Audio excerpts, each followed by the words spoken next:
At the beginning of the story, a dead body is shown hanging from a tree behind a river in a deserted area. It was the year 1830. In the next scene, we see the main character of the movie, Augustus Landor, washing his hands on the riverbank. Landor is a retired policeman who, after retirement, lives in a small house built beside the river. Then, some people from a military academy come to meet Landor.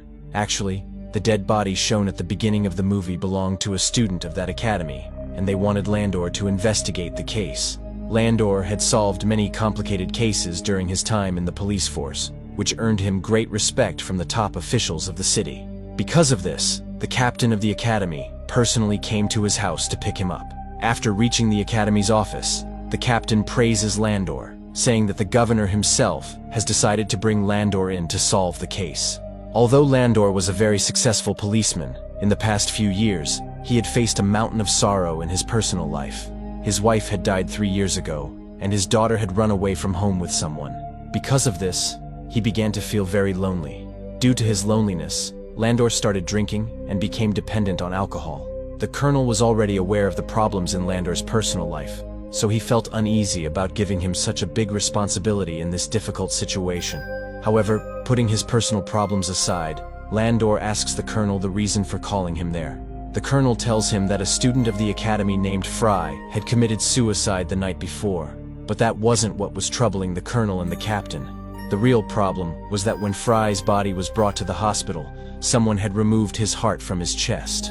After this, the colonel takes Landor to the hospital where Fry's body is kept. Dr. Marquise, who is examining the body, explains to Landor how an unknown criminal had cut open the chest with a knife and cleanly removed the heart. Removing a heart from a person's chest is not an easy task. Landor asks the doctor whether a normal person could do this, or if it requires a surgeon. The doctor replies that if someone has knowledge of the human body, they could also remove the heart, so being a surgeon isn't necessary. After that, Landor first goes to the spot where Fry had committed suicide. There, along with the captain, is the soldier who first discovered Fry's body.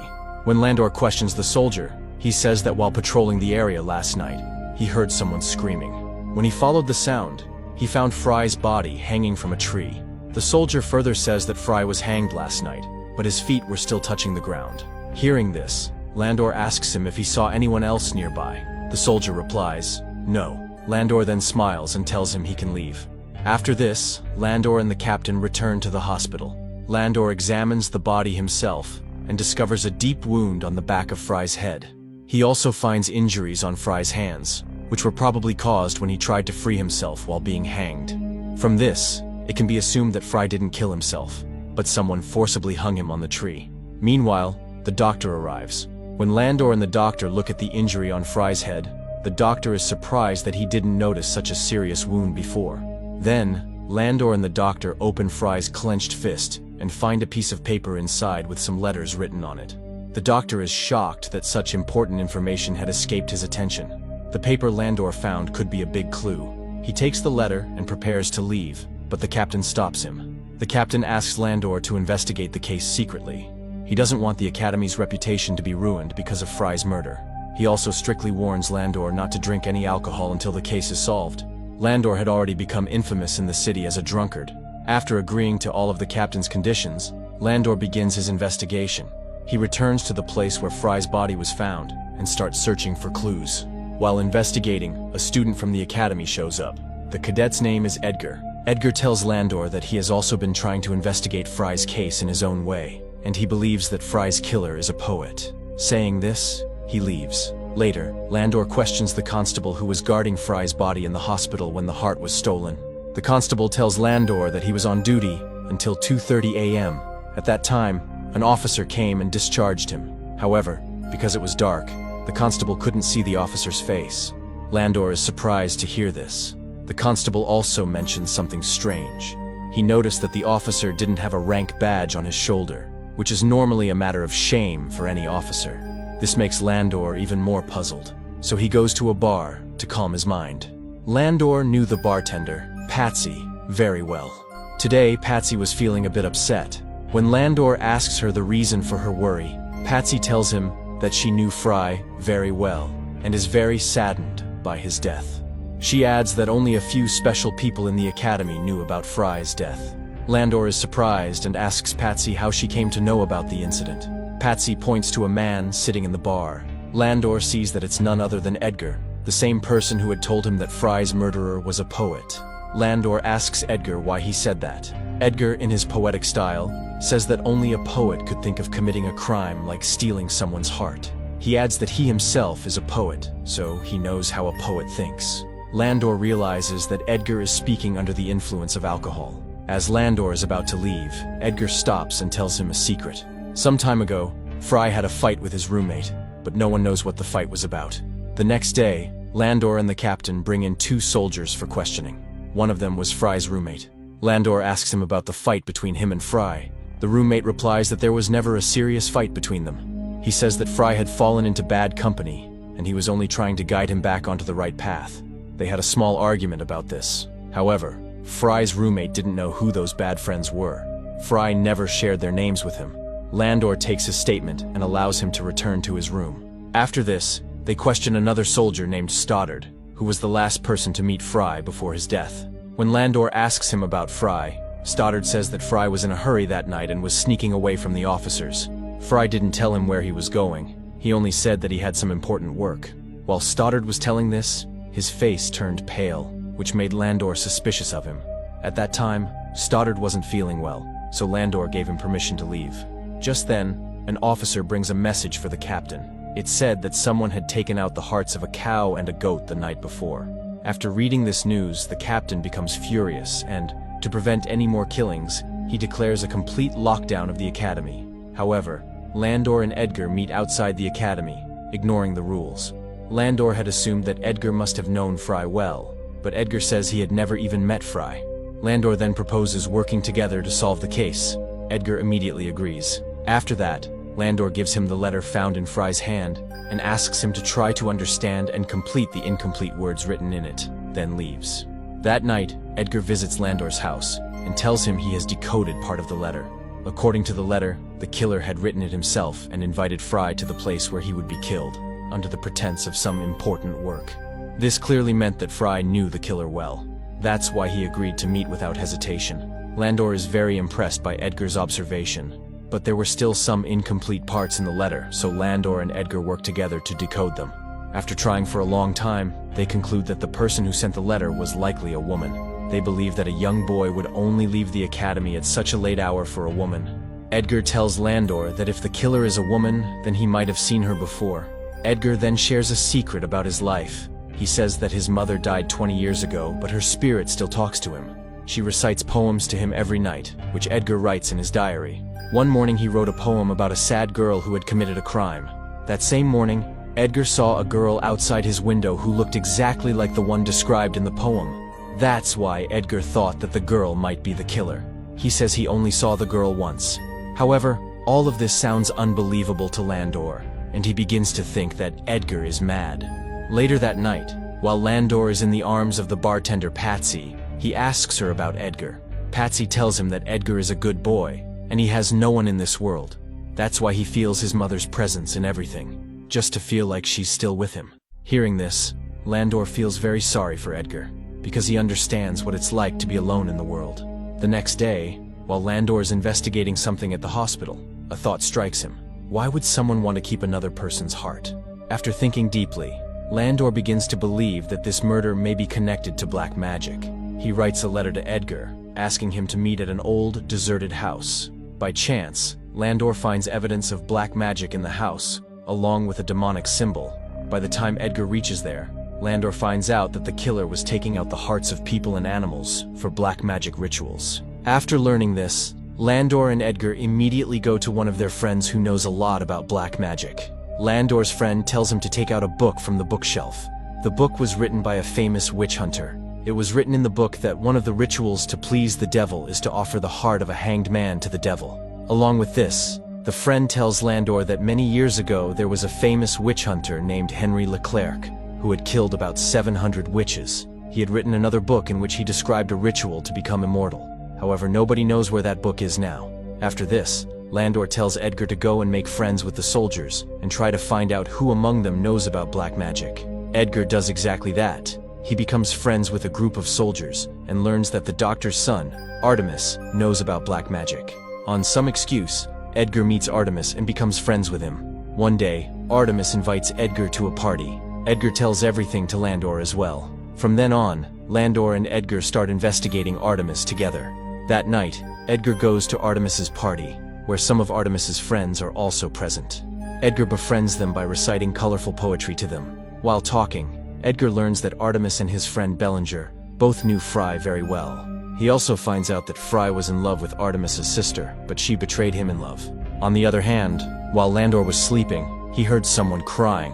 When he gets closer, he sees his own daughter crying there. She was crying a lot, but she disappeared the very next moment. Landor becomes very upset and starts crying, remembering his daughter. Since the separation from his daughter, such emotional incidents had become common for Landor.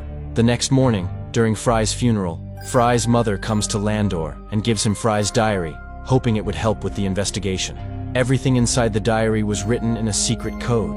Understanding what was written in it was not an easy task, but Landor starts trying to decode it. Meanwhile, Edgar becomes friends with Artemis's sister, Leah, the same girl he had seen outside his window the morning he was writing the poem his mother told him. Edgar invites Leah to meet him at a deserted place so that he can investigate her. But after seeing Leah's beauty and innocence, Edgar himself falls in love with her. Suddenly, Leah starts suffering from epilepsy. She falls to the ground and starts writhing in pain. Seeing this, Edgar gets extremely scared. However, after a short while, Leah recovers on her own. At the same time, after putting in a lot of effort, Landor finally succeeds in decoding the words written in Fry's diary. That night, while Edgar is returning from the academy, he senses someone's presence around him. But when he looks around, he sees no one. Suddenly, Bellinger attacks Edgar and threatens him to stay away from Leah. Actually, Bellinger was also in love with Leah, and he didn't like Edgar getting closer to her. Just then, Landor arrives and beats Bellinger, making him go away. Edgar becomes very angry and tells Landor that if Bellinger comes between him and Leah again, he will kill him. Landor somehow calms Edgar down and explains things to him. The next morning, Landor hears from the captain that Bellinger has disappeared. Landor is surprised to hear this. He goes with the captain and the rest of the soldiers to search for Bellinger. After a short search, they find Bellinger hanging, just like Fry. His heart was also taken out of his chest. When his body is brought to the hospital, Dr. Marquis tells the colonel and the captain that Bellinger's murderer is someone else, because the chest wounds on Bellinger and Fry are completely different. The biggest difference was that this new murderer had also made Bellinger impotent. After hearing this, the colonel becomes furious and starts questioning Landor's abilities. He scolds Landor, saying that even after so many efforts, Landor has not been able to find any solid evidence. Meanwhile, the captain tells Landor that he now fully suspects Edgar. The captain says that during dinner the previous day, Edgar was openly telling the soldiers about his fight with Bellinger, and he even threatened to kill Bellinger in front of everyone. Landor defends Edgar, saying he is a good boy. He must have said those things in anger, but he can't kill anyone. Then the captain tells Landor something surprising. He says that last summer, Edgar had also gotten into a fight with Fry.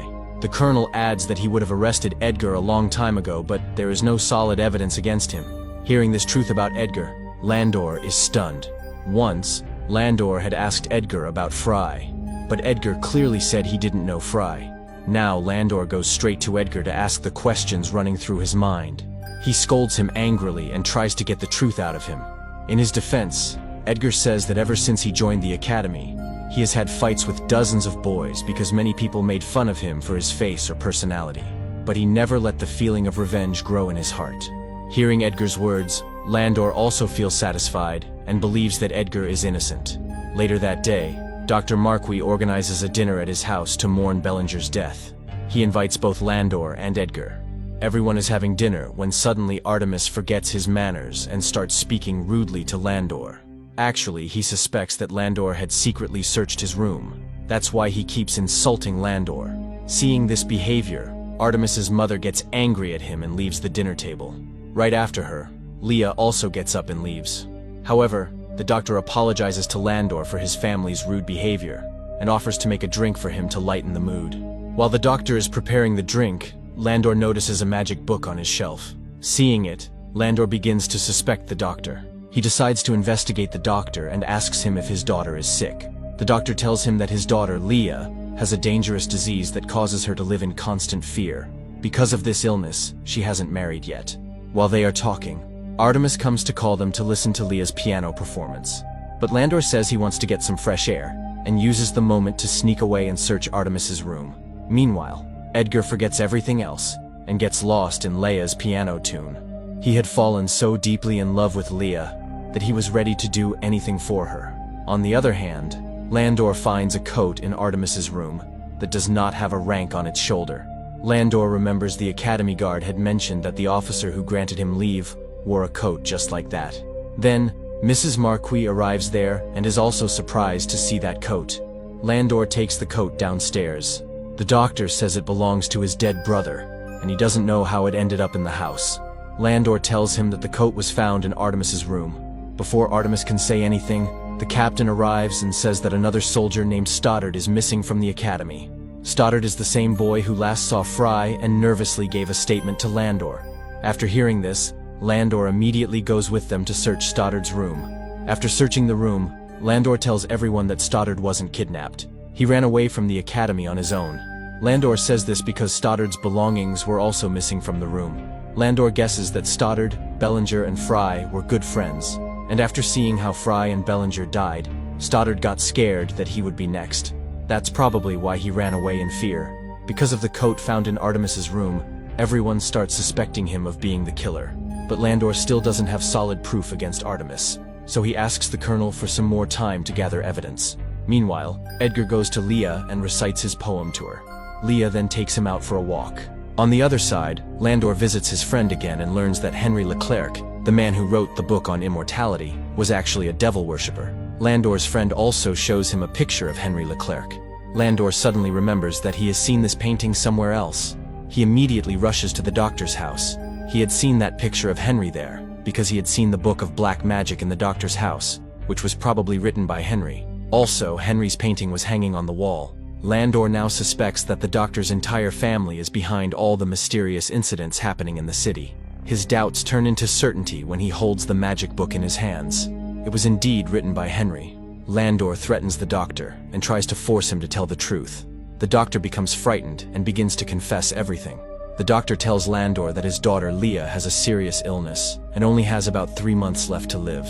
He tried every treatment to save her, but no medicine worked. Then one day, Leah told the doctor that her ancestor, Henry Leclerc, spoke to her and had shared a magical ritual that could make her immortal. According to the doctor, after performing the ritual, Leah actually started to recover. Seeing this, the entire family got involved in performing the ritual. As the doctor is explaining this to Landor, on the other side, his daughter, along with her mother and brother, is busy completing the ritual. Leah had taken Edgar, who was unconscious, to an old house and was about to cut out his heart and offer it to the devil. In this ritual, Leah's mother and her brother fully supported her.